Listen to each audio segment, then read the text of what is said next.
Küll ma teen häält, jah. Niimoodi ülikooli õppejõul ikka seda häält on. Ja tere! Ma olen küll ühelt poolt Tallinna Ülikooli esindaja, aga teisalt esindan ka kogu Skandinaavia oleviteed. Ma olen nimelt selle assotsiatsiooni teaduskomitee liige. Nii et nagu kaks erinevat rolli. Ja kui ennem oli seal ka märgitud, et Püha Olavitee, siis on meil korraga käibel kaks nimetust. Ja ausalt öeldes täpselt sama on ka Skandinaavias, kõikides riikides, et öeldakse nii ühte kui teist. Aga mida see siis nüüd kujutab? Mida tähendab meile Püha Olav või Olav? Ja see viib tagasi päris kaugele. Varsti täitub 1000 aastat viikingikuningas Olav II Haraldssoni surmast, mõrvast võib öelda. See on siis oli 1030. Ja miks siis Trondheim? Kõik need teed viivad Trondheimi. Keskajal oli selle nimetus Nidaros ja see oli Norra peapiiskopkonna keskus. Ja see on ühtlasi ka siis viikingikuningas Olav II Haraldssoni matusepaik ja pärast tema surma kuulutati ta üsna kiiresti pühakuks. See on huvitav kombinatsioon. Ühelt poolt viikingikuningas, teisalt pühak, sidudes selle varasema maailma, viikingimaailma, mis on meie jaoks väga-väga oluline, kristliku maailmaga. Ja Norra jaoks on ta eriti oluline, sest norrakad peavad teda Norra riikluse rajajaks. Ja seetõttu see 1000 aastat saab olema väga-väga suur sündmus Norras. Ja nüüd need teed, mida te näete, need punased teed, need viivad Trondheimi. Ja see on selles mõttes huvitav, nad olid palverännuteed, aga loomulikult veelgi varasemad. Need olid sõjateed, ratsateed. Ja nüüd see sinine, see on siis meretee, pikirannikut, nii nagu kunagi viikingilaevad liikusid.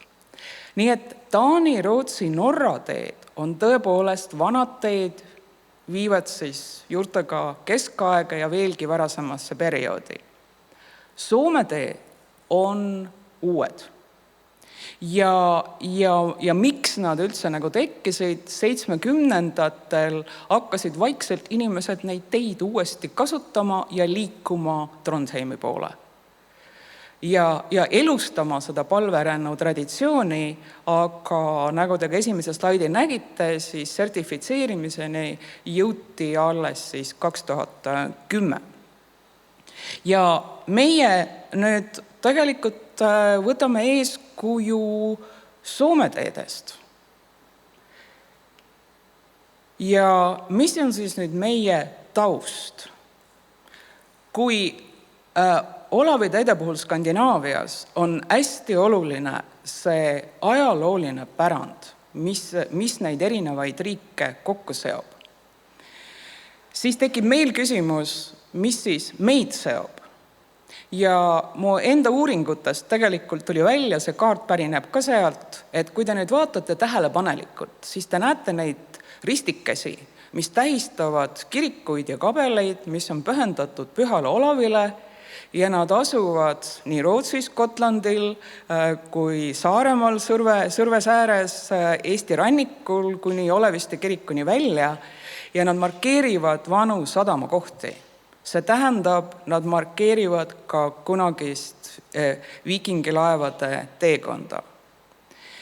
Ja kui võtta ka seda, et tegelikult suurema osa Eesti rannikust on see praegult ju maa, mis ennem oli vee all, siis tuli sealt idee, et meie Olavitee kulgeb Sõrves äärest pikirannikut Tallinna Oleviste kirikuni. Ja see on tõepoolest ajalooline tee ja kuningas Olav II Haraldsson on ise viibinud ka Saaremaal. Mis on see mõte, mida me tahame sellega nagu anda? Kõigepealt meie siin muidugi väga vähesed tegelikult meist teavad, et Ranniku-Eesti on olnud siis varasemal perioodil osa Skandinaavia kultuuriruumist. Seda näitavad suurepäraselt arheoloogilised leiumaterjalid. Skandinaavias seda absoluutselt ei teata. Skandinaavia poolt vaadates kahjuks me oleme ikkagi Ida-Euroopa. Ma olen seal lihtsalt nii kaua olnud ja seal ka õppinud ja oma kraadi kaitsnud. Ja see on nagu meie eesmärk, et kunagi Läänemeri tegelikult sidus kõiki neid erinevaid riike, praegu ta pigem lahutab, aga katsume nad uuesti võrgustikku siduda. Ja see, et me tõepoolest arendame Skandinaavia suunalist kultuuriturismi ja seome selle minevikupärandi tänase kultuuritraditsioonida, olgu nad siis söögid või Saaremaalgi, kus on juba käidud ja teed rajamas need külad, mis tegelikult siis taastavad seda kunagist ajaloolist küla.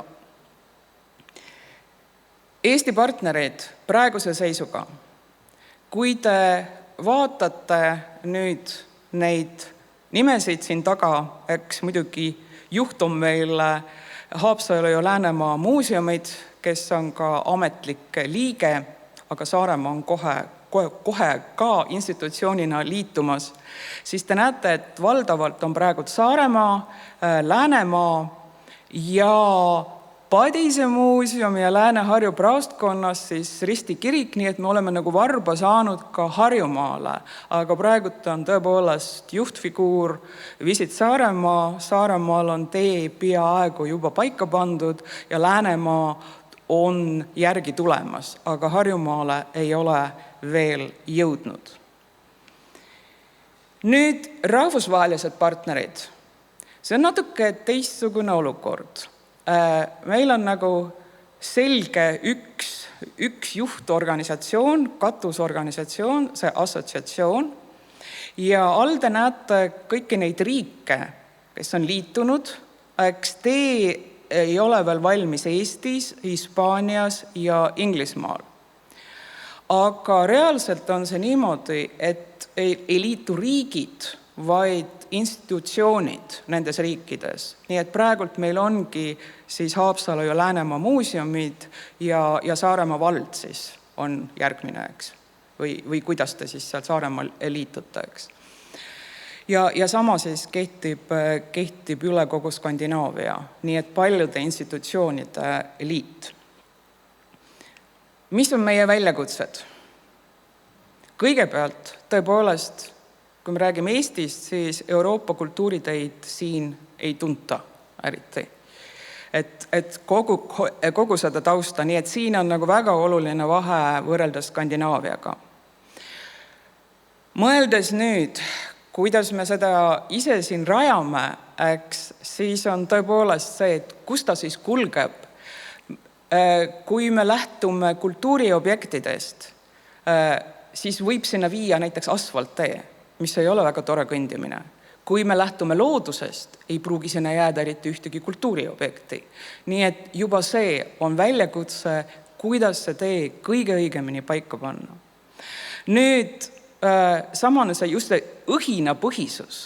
Me kõik teeme seda vabatahtlikult. Aga samas tuleb nagu reaalselt mõelda, et nendel teedel, et kuskil ikkagi peavad olema need eestvedajad, kes ei saa nagu seda kõike teha ainult vabatahtlikkuse alusel. Et see on päris oluline küsimus, eriti meie tee puhul, mis peab olema märgistatud, sertifitseeritud. Maaomanikud, kui tee läheb kellegi maast üle või krundi kõrvalt, see võib tekitada väga suurt pahandust. Norrakad soovitasid meile vähemalt 100 tundi kohvi joomist, siis on võimalik et kõikidega läbi rääkida. Ja teenustega kaetus, et ei ole niimoodi, Norrast tullakse sertifitseerima, kas teil ikkagi on iga lõigule pakkuda öömaja ja kas on võimalus söögikoht või vähemalt pood. Ja see ei ole meie maakohtades sugugi nii tavaline. Nii et väljakutseid on piisavalt. Ja viimane slaid. Mis on siis meie võrgustikus olemise hüved? Me võime vaadata seda nii siitpoolt kui väljastpoolt.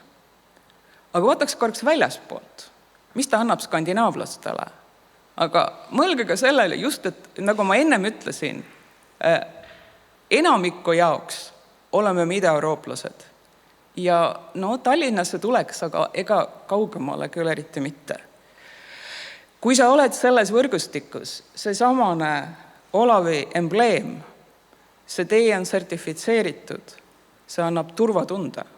Sa tead, okei, teine riik, teistsugune maastik, aga see kuulub sellesse ühtsesse kultuuriruumi. Nii et see on nagu täiesti uus viis, võõra maa avastamiseks. Ja tõepoolest need, kes nendel teedel liiguvad, need, kes neid teid ehitavad, et on niivõrd erinevad taustaga inimesed, aga neid seob ühtne mentaliteet. Ja siin te näete ka neid märksõnu, mis nagu ühendavad kõiki neid teid. Ja mida ma veel saan nagu öelda, et ma olen teadlane ja ma tükk aega mõtlesin, kas ma nagu liitun selle asjaga või ma ei liitu. Ja ma sain aru, see on absoluutselt tulevikutrend. See, mis toimub praegult üliõpilastega, nad on nii üksikud, nad tahavad kollektiivi, nad ei leia oma kohta siin. Ja see, mis tunne on, kui sa tegelikult liikudes mõtled, mis vabaduse see annab, see on tulnud, et jääda, see on täiesti uus turismi trend, mis meil on, ja need on kultuurituristid. Ja rohkem taustast saate teada Olav Püha fondi leheküljelt, et sellel on nüüd uus aadress, kes seda ka varem teadis, aga E lõpuga. Aitäh!